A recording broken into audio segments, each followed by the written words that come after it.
Shalom, Kahalayim Le Yahweh, Bahasham Yahweh Shai, Bahasham Rachakudash, the Malaners to the Apostles, Bishops and Elders at GMS who rule well, who I learned this truth from, and salutations and blessings to you elect out there, starting with 144,000 on down. So, with the news of the wildfires, I was watching a video on TikTok, and I believe it was a video about a Gadite explaining how either it was about the wildfires and I saw a comment it was a comment. Somebody put up a comment saying, "What a shame that the natives' knowledge about the wildfires was lost or pretty much made illegal or made out of practice." And then some fool responded, "What do natives and wildfires have to do with anything? Ha ha ha!" But it reminded me of a book I used to have. I don't got it right now with me, but in the book it pretty much goes into the practices of various tribes in Canada and America. All right, the North American Indians, who is the tribe of Gad. You have Reuben, mixed, and Issachar actually as well in the southwest portion of America. But their practices, and one of their practices was a controlled low intensity fire. Right, fires for various reasons, man. For various reasons, it's not just a forest overgrowing. It has a lot to do with the ecosystem. So affecting things as small as insects to your food, to berries, to the roots, to twigs, to moose and things that feed obviously off the land as well, which are animals and various things like that. So as you see, the wildfires, this is also prophecy. So I'm not saying that just because Gad did something and they don't do it anymore, this wouldn't happen, because this is prophecy. But this is crazy, right? We're living in a crazy time. We've had the wildfires 2 years ago, and it was the same effect. You go outside, the sun is red, the sky is red, everything is smoked out, right? They said that being outside is the equivalent of smoking 7 or 10 cigarettes a day.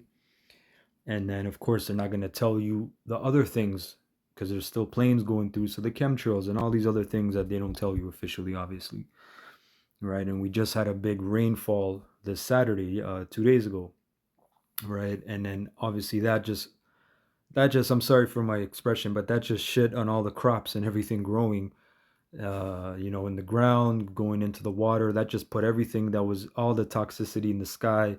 It's just going back into the earth, right? What Esau calls the hydrological cycle.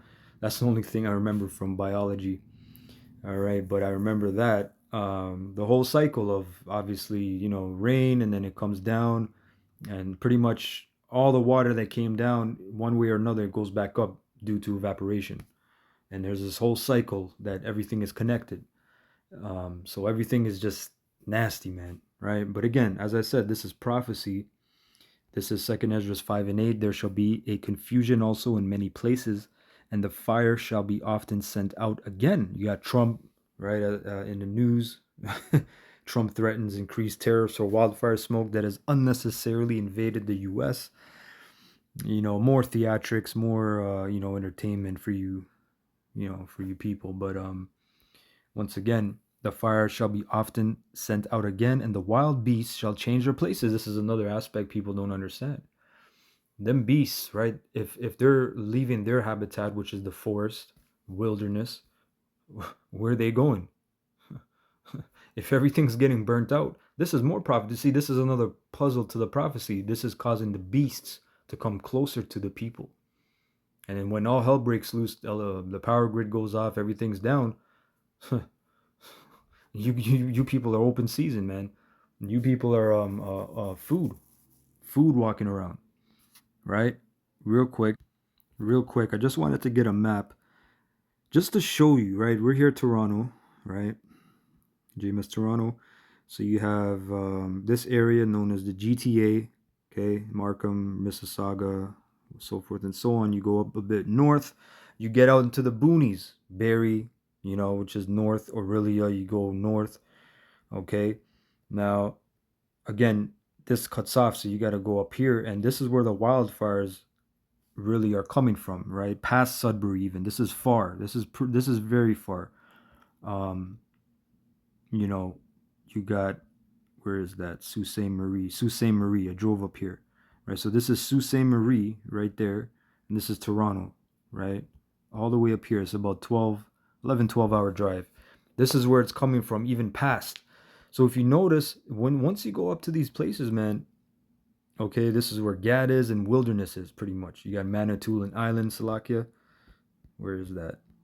Manitoulin Island, which is a spiritual island, actually. We're supposed to go up there years ago, but anyway, the word Manitou means spirit. But anyway, when you go up, this is all forest, man, dense forest. When you see that black, that's dense forestry, right? So the wildfires, they're burning out people from here.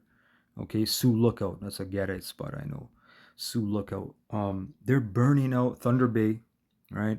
So a lot of Gadites, what they're doing is they're relocating. They got to ship them out from here. This is the province Ontario, all the way down here to Toronto. They're also shipping them to Hamilton, Niagara Falls. But just look at all this dense forestry. Now we were talking about this also. Um, and Slovakia, I'm kind of going everywhere, trying to zone in, focus in, but they're hurting people. People think, look, we go in the wilderness, we're good, we're autonomous, we're homesteading, we're independent, we're growing our food, there's no interference with the government and so forth and so on. Look what they're doing. they're literally smoking you people out, man. They're forcing you to come and leave from those places. There's nowhere to go. Okay, as I said, a lot of the Gadites that are on reserves out here, they're getting shipped out, flown out. Okay, because they literally have to evacuate for their lives, right? A lot of the animals, as I said, man. Even look, bro. Even when you go, as I said, when you go even to Barrie, this is already you're going up north. When you're going up to all these places here, okay. When you make it to, where was that? Sudbury. This is already wilderness. Like, you're up there, bro. You're in the wilderness, and still there's civilization because Sudbury is a quite big city. You're not big, but you know what I mean. It's populated. It's not a town. It's a city. But all this stuff here is all wilderness, man. And there's all kinds of creatures Yahweh Shem Shai is gonna make to come out of these places. There's all kinds of footage of Bigfoot. Bigfoot is making a large presence. A lot of footage is coming out from Ontario, from BC, right? When you go across here, this is BC, British Columbia, which is all dense forestry coming from Alaska. Alaska has a lot of forest. So all this Yukon, when you go down here, British Columbia, dense forestry, right? This is Vancouver. Where is that? Coast city right here, right? Big city. People know Vancouver. But once you go past mountainous and then forest, deep forest regions, man, and there's a lot of sightings, and Canada's all wilderness, bro. You got Alberta, dense forestry. Saskatchewan, forestry. Plains, a lot of plains, but forest. Manitoba, right, which goes into all the way up north here to Nunavut, as I said. And really, we're connected, right? Ontario borders with Manitoba right here. But this is all northern Ontario. These are Gadite reserves and wilderness. Okay? As you see the names. Windigo Lake, right? So the point I'm making is they're forcing people out of these places, okay? They're saying, look, this is what they're saying, that the experts, the wildfires are going to continue each summer and they're going to get more intense. And like I said, if that smoke that's here, we're on the highways and it was kind of clearing up and my throat started to get dry and sore and cough about 30, 40 minutes in, when it was really bad, which was just last week, Monday, Tuesday, Wednesday, Thursday. No, not Monday. I think Tuesday, Wednesday, Thursday. It was bad. And if that smoke is just the wind, carrying the offset of smoke, when you see the footage, which I'm sure brothers have seen the footage, you can go on TikTok with YouTube. It's everywhere on the news. It's thick smoke, man. And heavy fire. They said the fire's shooting. They said, I never seen fire like this. They said the fire's shooting. Okay? So, once again, they're forcing people out. And the side note is the beasts, man. The beasts are coming out. They're going to have to come down. They're going to have to evacuate themselves. So they're traveling, man. They're figuring out, yo, every summer this shit is happening. Because last summer they didn't do it. Okay, the summer before they did it 2 years ago, and now they're doing it again. Okay, so this is in the common English. Second Ezra 5:8, chasms will open up in many places, and fire will be shot forth frequently. Wild beasts will roam beyond their territory, and women will give birth to monsters. So wild beasts will roam beyond their territory. Because why? This is a big reason why. They're feeling the pollution too. You know? They're feeling the pollution, all these creatures, man. So they're gonna go amongst civilization around cities. You're gonna start seeing cases of people getting eaten and all kinds of strange things happening, all kinds of anomalies. This is part of the Lord's terror, man. Remember, the Lord is a master of war. The Lord is a man of war. The Lord of hosts is his name. The Lord is a master of war. People want to talk about the art of war, Sun Tzu and Miyamoto Musashi and Hannibal and all these great generals. The Lord is the master tacticianist, right? That's a lesson in the Lord's will. The Lord is a master tacticianist, and he comes all kinds of ways. You know, if you're a true master, you don't have to come just bluntly with the sword. You play mind games. You play mental games. You frighten people. Like Batman, yeah, he showed him that gunpowder. He threw it and it exploded. He's like, boom. He's like, ninjas use employ explosive powders, and then Bruce Wayne's like, as weapons, and then he's like, or distractions. He's like, you have to become more than a man in the mind of your opponent. He's like, theatricality and deception are powerful agents to the uninitiated, and the Lord he's visiting. He's not getting ready to visit you. He's already visiting you. Okay, with that theatricality and deception, but it's not going to be theatrical. What I mean by theatrical, it's not going to be an illusion, a magic trick, a cheap ass magic trick. It's going to come with powers and effects and signs and wonders, man. So this is some crazy stuff we're coming into. And like I said, bro, one more last look at this map. I know I keep showing this map, but there is a lot of wilderness and a lot of things we just don't know what the hell is up here.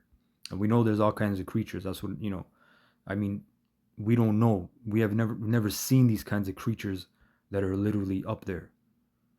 Okay? Right? So let me go into the information I was saying. So this is from Grok, and pretty much I asked it about these methods that Gad does. Okay, so this is what it says: they did not start wildfires in the modern sense of uncontrolled blazes. Instead, they intentionally set frequent, low-intensity fires at the right times and places to reduce fuel buildup, which is dead wood, underbrush, grasses, promote desired plants and animals, clear travel routes, improve hunting gathering, and maintain ecological balance. Of course, all these things Esau, number one, doesn't give a shit about. He's a son of perdition. Number two, Esau's a fool. For a fool, it says the they that are younger than I have me in derision. They were children of fools, children of base men. They were viler than the earth. So they are not stewards of the earth. Right? They play a part. They're actors. They have a World Climate Committee, global climate control, Earth Hour, environment, this and that, which are all just fronts. Because if they really cared, they would say, hey, these people that lived on this land for over 2,000 years, right? Gad, Reuben, on 10 tribes, they lived here for over 2 millenniums. You have to take that in. And they kept it in great fucking condition. Would you not agree? Right? They knew how to take care of it. They knew what to do at what time. As it said, at the right time, low intensity at the right times. So it says this created a mosaic of burned and unburned patches that acted as natural fire breaks, stopping or slowing large fires from spreading uncontrollably. Right? So key tactics and techniques, timing and conditions. Burns were done in cooler, wetter seasons. Example, fall after rains or early spring, when fires would stay low to the ground, not crown into the canopy.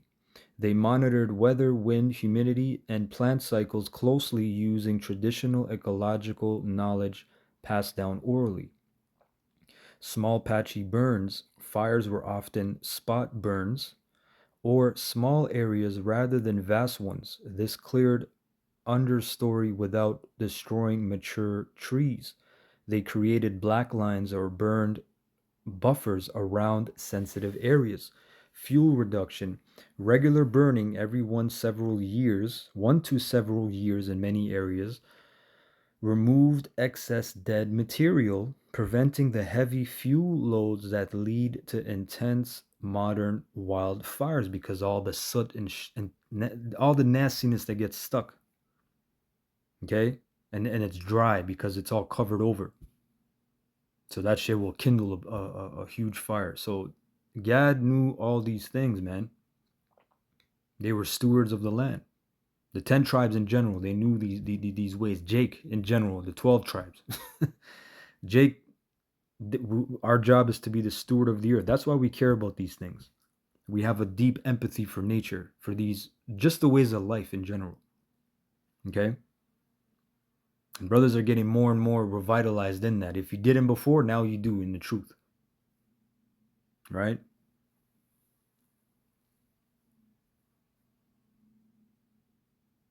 Wood gathering for fuel also helped. Habitat management, fire stimulated growth of food plants. See? Example, berries, acorns, hazelnuts for baskets, attracting game to new growth, meaning other animals obviously are going to come. People, that's for you too, the berries and acorns, but you're attracting game, meat, deer, elk, all kinds of different animals. You see how everything works in harmony, right? Attracted growth of new game and supported fire adapted species. Examples include Karuk, Yurok, Mono, and many others in California, Oregon. Similar practices in the Southwest, Great Plains, Great Lakes. We're in the Great Lakes region, the 5 Great Lakes. Where we have Lake Ontario right here, Lake Erie, Lake Michigan, Lake Superior.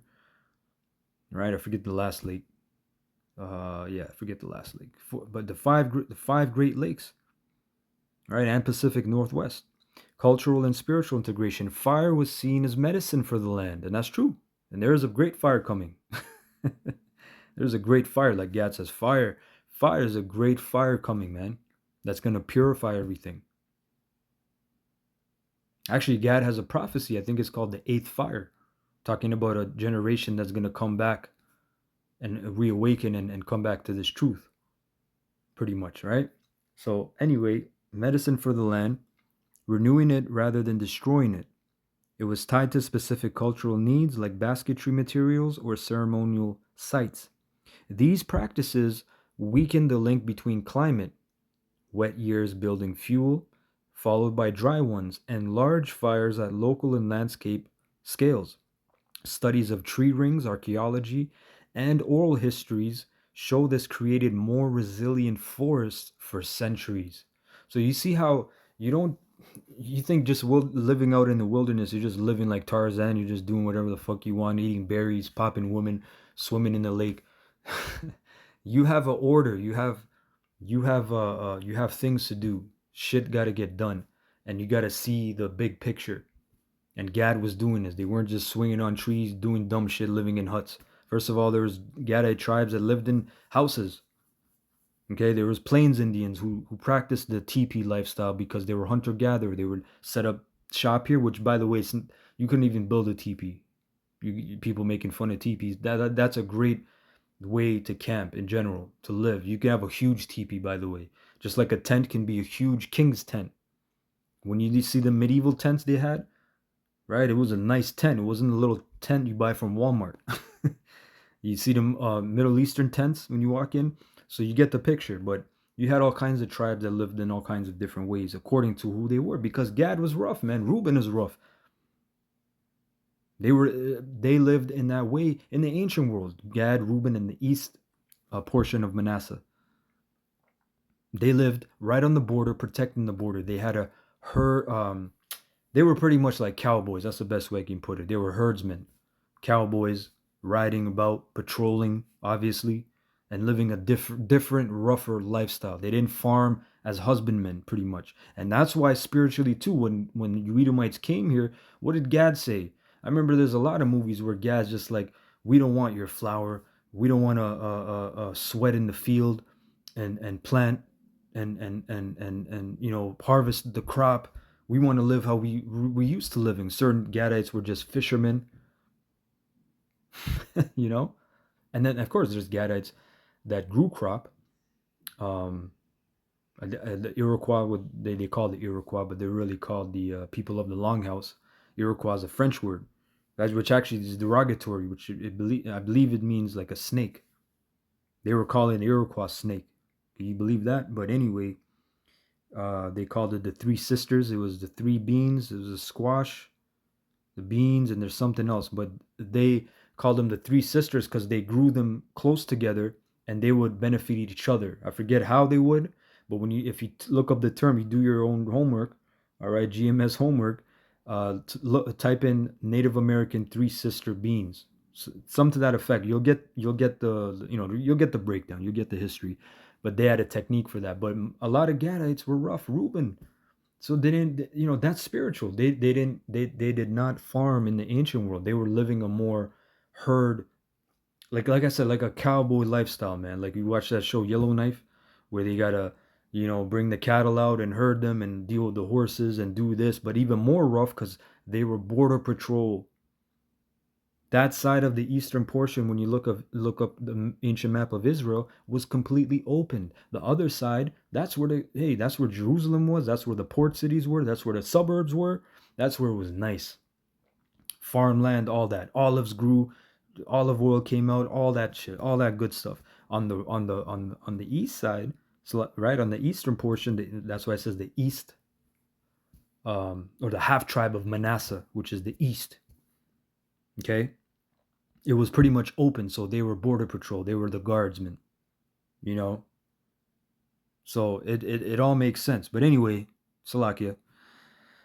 Um, let's see why modern wildfires differ, including in Canada. European colonization and later policies suppressed indigenous burning. You see, often making it illegal, and shifted to total fire suppression. This, combined with logging, grazing, and climate change, which